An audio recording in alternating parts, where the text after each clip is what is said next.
You're not playing badly. Dark Angels is just genuinely hard right now. This video is about what you do with that.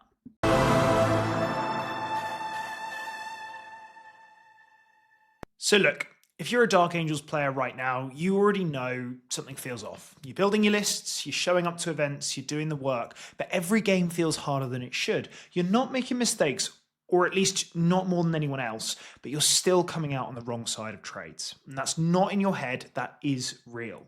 This video is about why that's happening, and more importantly, what you can actually do about it. Because the meta has moved on, the rules have changed, and Dark Angels got left standing in the open. And I know some of you are thinking, what's the point? The faction's just bad right now. I'll wait for the next data slate. I get it. I've had that thought. And after my last tournament, honestly, I felt like I was playing the whole event with one hand tied behind my back. And if I'd been running Ultramarines with the same skill, I'd have walked it. So I understand the temptation to just shelve the army and wait. But here's what I've learned playing at the top end of the UKTC, grinding through the hundreds of competitive games with this faction. It's not that we're dead, we're just harder. And harder means that most people will give up, which means that the ones who don't give up, like us, will go ahead of the curve when the balance does shift. So today we're going to stop pretending it's fine and stop pretending it's hopeless. We're going to look exactly where armies hurt us, and I mean specifically by analysing them. And we're going to look at the tools that we still have that most Dark Angels players aren't using properly. We'll break down the three things hurting us right now: our survivability stat, our damage output not keeping up, and that our units are overcosted and not allowing us to outtrade opponents. That's what's really making us struggle. But what we've also got are specific tools in this faction that still work. And I'm going to show you which ones work and why. By the end of this video, you're going to understand exactly why your games feel the way they feel. That's not comfortable. No one wants to hear that their faction is genuinely in a bad spot. But you need to see it clearly before you can play around it. Because the truth is, if you keep building lists and making game decisions as if Dark Angels are in a healthy place and the meta is 2 years back, you'll keep losing games you shouldn't lose. The meta is punishing us for playing the way we used to play, and that has to change. But if you stay with me through this breakdown, you're going to walk away with a clear picture of where we actually stand, which tools still give us an edge, and how to build and play into this meta with your eyes open. You won't be guessing anymore, you'll know. So let's get into it. Who is top and why are they top? It's very easy to tell right now that there's a few factions that are outperforming everyone else. That's your Ultramarines, your Necrons, your CSM, and your Tau. More recently, we may be seeing Imperial Knights sort of leaking into the meta. They can take 6 large knights, 3 Destriers, 2 Lancers, and then another knight. And that is potentially very powerful and hopefully might reshape this meta a little more, because that kind of list might prey on some of these big bad boys out there at the moment. So let's talk Necrons first. A lot of the time you will see the basically unkillable Necron lists. They really lean into that survivability stat check. The 20 warrior Awakened Dynasty build is really setting the pace on like what is good, because it's so difficult to kill that unit. I think you have to put like 56 wounds on them before saves to actually kill that unit in a single activation. And if you don't kill it in a single activation, it all comes back. Not all, but a lot of the time it does. Then we've got Catan. Catan are still incredibly problematic. They've had multiple nerfs and it's just not done it. Ultimately, I think that data sheet is just a little bit silly, and it's hard for us to keep up with something that is just a little bit silly when our data sheets now just look outdated and old. So Catan still very much dominate that meta, but they also have a strong output alongside that stat check that they're providing. And I think that's the real difference between Necrons and us right now. We provide a stat check. It's not as powerful and as defensive as the Necrons. We have strong damage output. It's not as strong as those Necrons still, because with the combination of Scissoraz, Amontar, Catan, like all of that kind of stuff, that warrior brick is just going to deal with most problems coming at them. And then if they don't deal with it, the Catan are going to deal with the other issues. There's a couple of other builds that you might see maybe without the warrior brick, and it just leans into the survivability of the Necron characters and Awakened Dynasty reviving them. Or you might see the Star Shatter Arsenal lists that just play 4-up funsies and just go, well, if you bounce, I just 20 you, and you get very sad very quickly. So Necrons are very much at the top still. They are the best. You will see Canoptic Crypt as well for the rerolls on the Doomstalkers, just to provide that little bit of extra 3 damage. Obviously, 3 wounds is something that's really critical right now. Doing 3 damage is problematic for us because that's how you efficiently kill Deathwing Knights. So that is why Necrons are one of the top dogs right now. What else? CSM, we've got Huron's Marauders, which is one of those 3 damage armies that's really performing at a high level right now.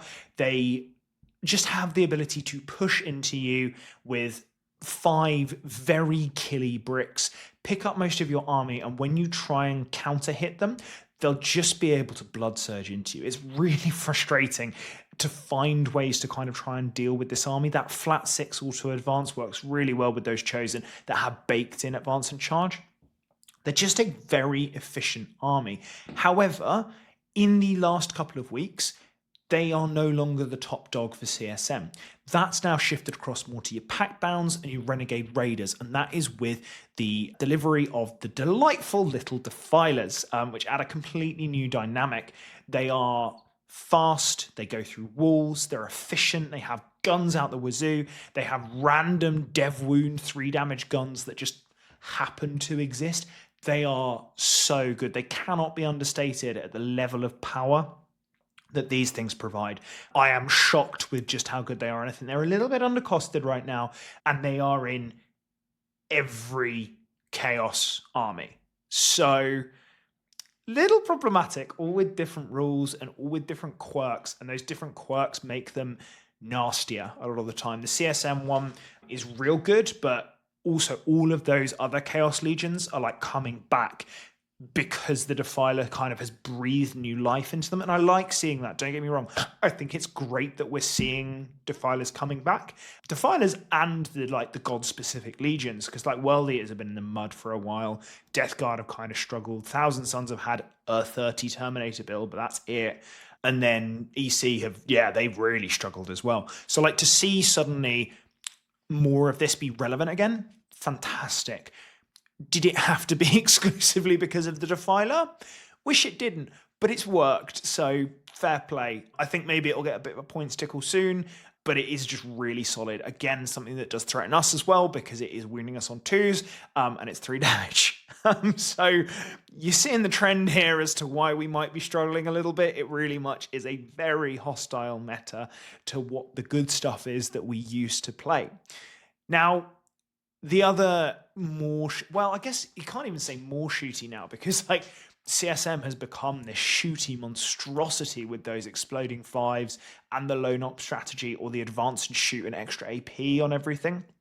However, the more shooty armies of Ultramarines and Tau are also running around madly doing an insane amount of damage. I mean, the sheer damage output of those lists is incredible. Riptides, Repexes, Ballistus, Victrix, what else did Tau have? Just other stuff that Tau have. The broadside unit.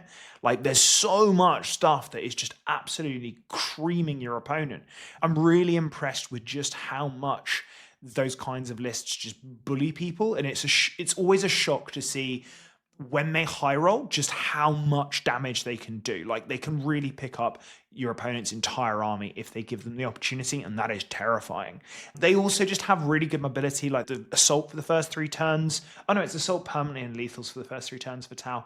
Montcar is phenomenal. Like, they can go so quickly, they can be in your face, they can smack you with so much damage output. Like, it is genuinely terrifying just how quick these guys can be between that flat 6 auto advance, the scout 6, just being pretty speedy, but they also have a good survivability. They do lack a little bit of toughness, but they make up for it in 2-up, 4-ups, and that really allows them to just sort of be a little bit more pushy and really get into your opponent.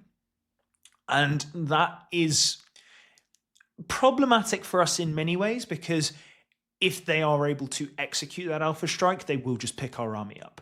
However, if we are able to kind of bait them into a position where they alpha strike and they don't kill enough, excellent. But it's what you give up to allow you to do that and then still have enough stuff to push back and hurt them as much as possible. It's a really difficult juxtaposition to work out, and Ultramarines do it even more brutally because they do provide that extra combat punch as well, with Calgar just really like deleting things for fun, also messing with your CP with Uriel Ventress, or just playing a ton of reactive moves with Cato Sicarius, the Blade Stratagem, and of course the Combi Lieutenant. So it's hard to not go, well, maybe we should just switch to Ultramarines. But those are the top armies in general. There are others. I mean, Guard is very much up there. I think you could make an argument for each of the god-specific legions now that we have Defilers. There's a few others that maybe, I mean, Custodes, we've not even mentioned them with their triple Land Raider. Like, there's a lot of really good armies that are sort of up there and performing, and I think that's great. It's phenomenal that there's so many different builds, but unfortunately that kind of meta is rather hostile to us, which obviously as a Dark Angels content creator is not ideal. So how do we stand up to it? That's why you're here. You want to know what we can do to change this narrative.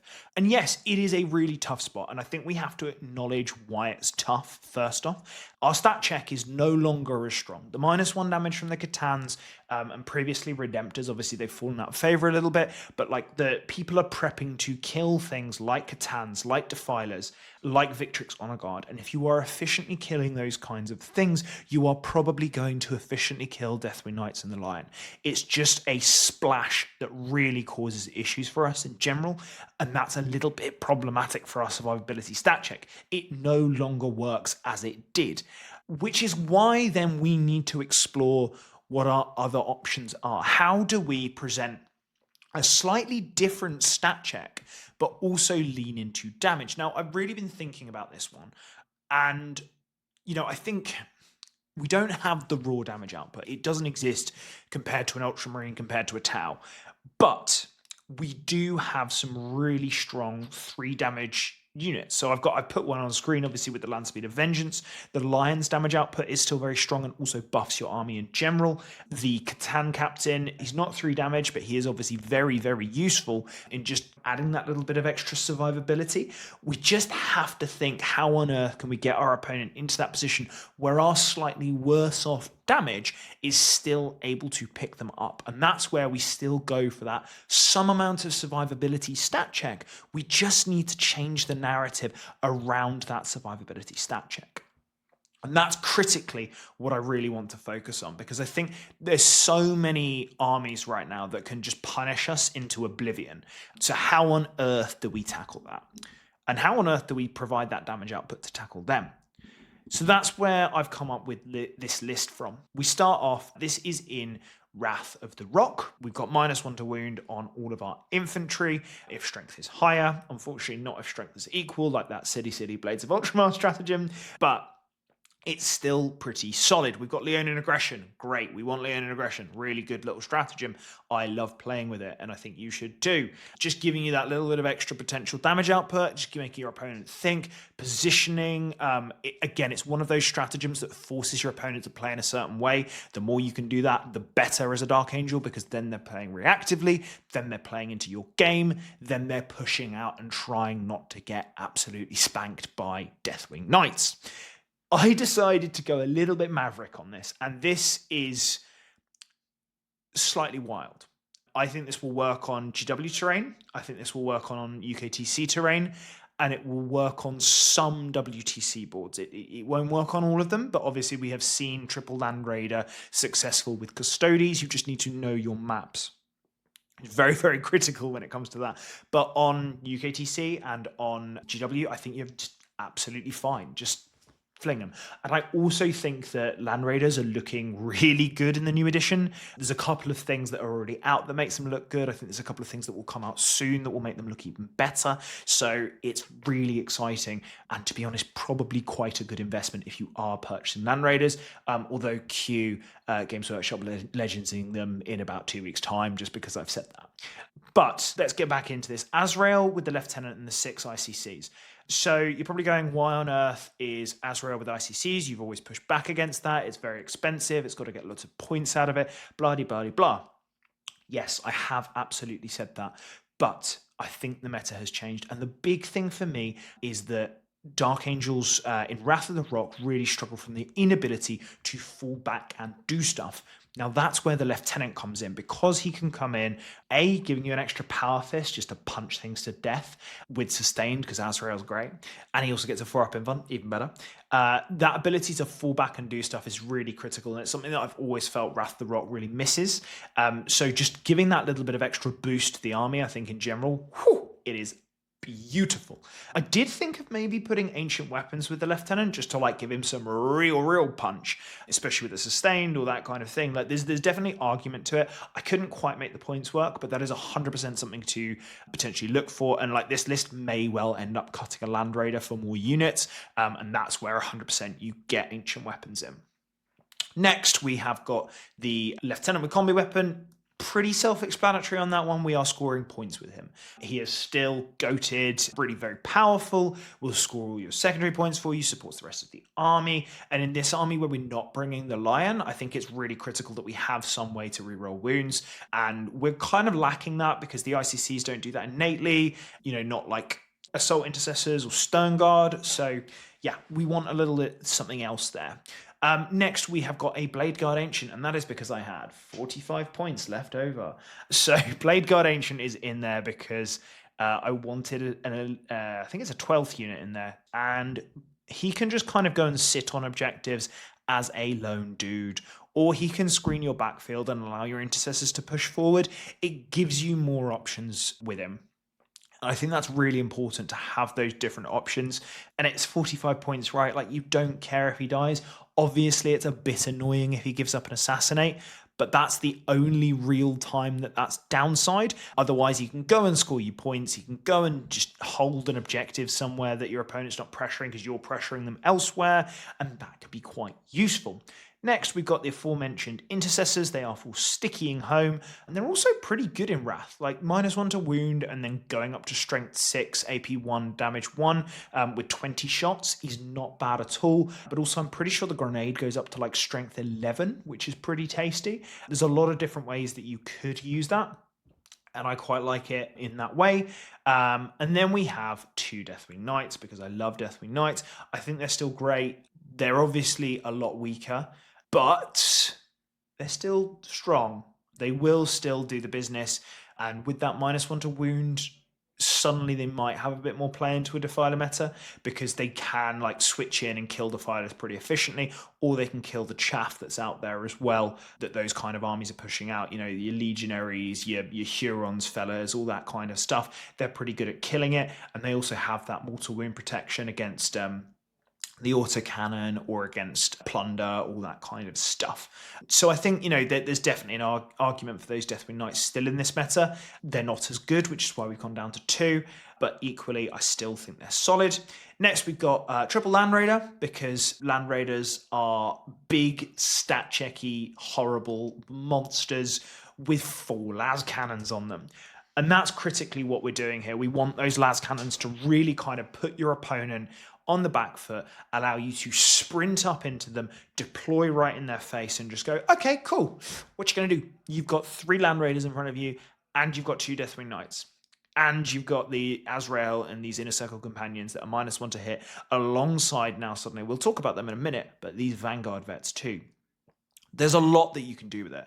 And I think that having that ability to just go, okay, I'm going to push, like, that's going to throw people onto the back foot. It's not a way that they're expecting Dark Angels to play. It's not a way that they're thinking, okay, this is perfectly fair and balanced in terms of, we've seen Dark Angels Gladius a million times. We've seen Dark Angels Wrath the Rock a million times. Oh, they're going to bring some Dev Sense. They're going to bring some Deathwing Knights, like blah, blah, blah. Like, yes, absolutely. People are used to that. People know how to counter it. This is fresh. This is innovative. This is something that people are not going to know how to deal with.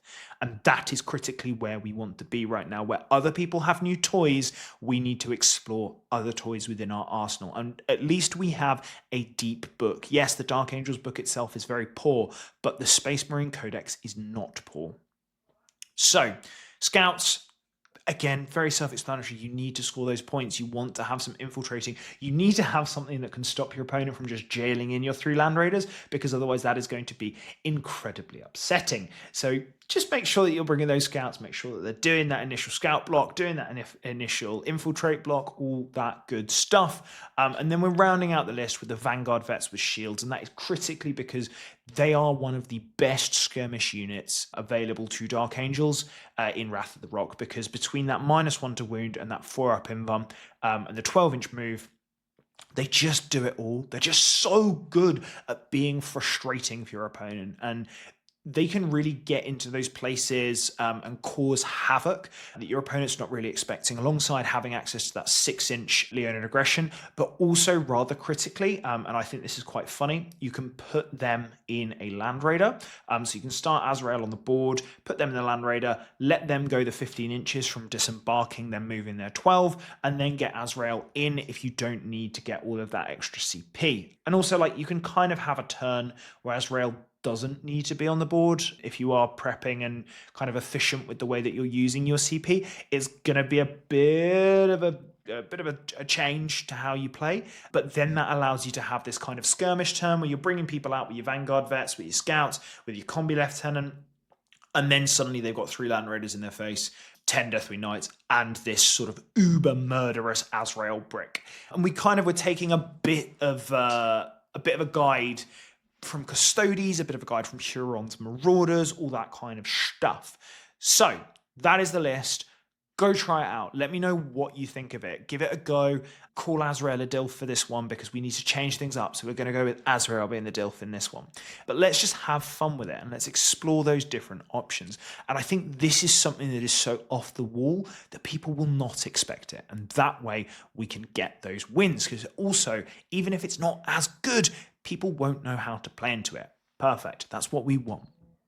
So I really hope you've enjoyed this one. I've enjoyed making it as usual. Please do join the Discord, drop a comment down below, go and share, follow everything on here, Facebook, Discord, Twitter, Instagram, OnlyFans, everything. And there will also be coaching coming out soon, so just keep an eye out for that. And also wish me luck, because I'm going to Home Nation soon. I am playing Ultramarines, but wish me luck still. And it's going to be a really interesting one. Very excited to sort of get into some of the guys from Art of War and some of the other places too. But most importantly, stay loyal, brothers, and we'll see you in the next one. Thank you so much for watching.